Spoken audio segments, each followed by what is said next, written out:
Royal Challengers Bengaluru RCB அணி Mumbai Indians அணியை எதிர்த்து மே 10, 2026 ஞாயிற்றுக்கிழமை ராய்ப்பூர்ல இருக்கிற ஷஹீத் வீர் நாராயண் சிங் சர்வதேச ஸ்டேடியத்துல நடந்த கடைசி பந்து த்ரில்லர் போட்டியில ரொம்ப பரபரப்பா 2 விக்கெட் வித்தியாசத்துல ஜெயிச்சிருக்காங்க. இந்த முக்கியமான வெற்றி ஆர்சிபி அணியை IPL 2026 புள்ளிப்பட்டியல்ல முதலிடத்துக்கு கொண்டு போயிருக்கு. அவங்க கோப்பையை தக்கவச்சிக்கிற முயற்சியை இது இன்னும் வலுப்படுத்தியிருக்கு. இதுக்கு அப்படியே நேர்மாறா இந்த தோல்வி 5 முறை சாம்பியனான மும்பை இந்தியன்ஸ் அணியை பிளே ஆஃப் சுற்றுல இருந்து அதிகாரப்பூர்வமா வெளியேற்றிடுச்சு. அவங்க சீசனுக்கு இது ஒரு பெரிய பின்னடைவுதான். தொடர்ந்து நடந்துட்டு வர்ற IPL சீசன்ல இது ஒரு முக்கியமான போட்டியா பார்க்கப்பட்டது. T20 போட்டியோட வழக்கமான அதிரடி பரபரப்பு எல்லாமே இதுல தெரிஞ்சுது.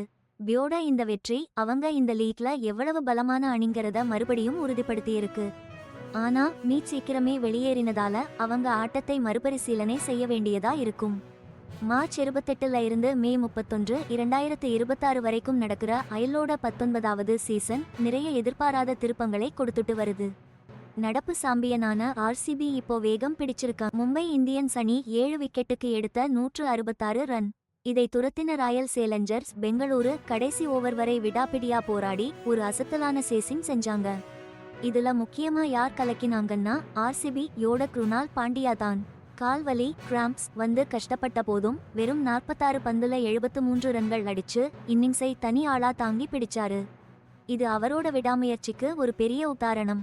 பெங்களூருவோட மிடில் ஆர்டர் கொஞ்சம் தடுமாறினப்போ இவர்தான் கை கொடுத்து காப்பாத்தி முக்கியமான பார்ட்னர்ஷிப்கள் தேவைப்பட்ட நேரத்துல வேகத்தை குறைய விடாம பாத்துக்கிட்டாரு. ஜேக்கப் பெத்தேல் மாதிரியான மற்ற வீரர்களும் இந்த சேசிங்ல அவருக்கு நல்ல சப்போர்ட் கொடுத்தாங்க.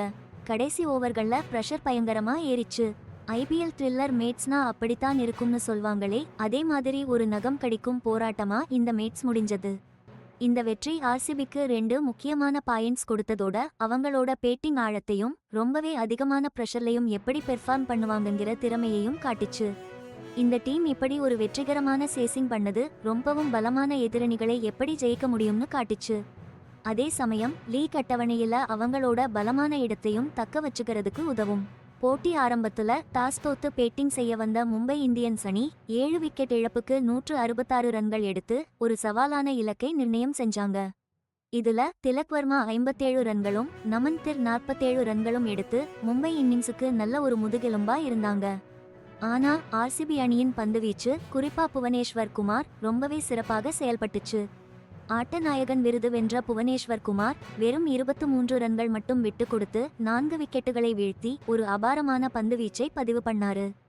அவர் எடுத்த முக்கியமான விக்கெட்டுகள்ல மும்பை அணியோட டாப் ஆர்டர் பேட்ஸ்மேன்களான Ryan Rickelton, captain Rohit Sharma, அப்புறம் ரொம்பவே ஆபத்தான திலக் வர்மா இவங்களோட விக்கெட்டும் அடக்கம். இந்த சிறப்பான ஆட்டம் போட்டியோட முடிவை மட்டும் மாத்தல. IPL 2026 சீசன்ல அதிக விக்கெட் எடுத்தவன்கிற புவனேஸ்வர் குமாரோட இடத்தையும் உறுதி செஞ்சுச்சு. இப்போ 11 மேட்சுகள்ல 21 விக்கெட்டுகள் எடுத்து பர்பிள் கேப்பை அவர்தான் வச்சிருக்கார். இந்த மேட்ஸோட ரிசல்ட் 2 அணிகளுக்குமே பெரிய தாக்கத்தை ஏற்படுத்துது. ஆர்சிபி அவங்களோட நம்பர் 1 இடத்தை இன்னும் பலப்படுத்த பார்க்குறாங்க. ஆனா மும்பை இந்தியன்ஸுக்கு இந்த சீசன் சீக்கிரமே முடிவுக்கு வர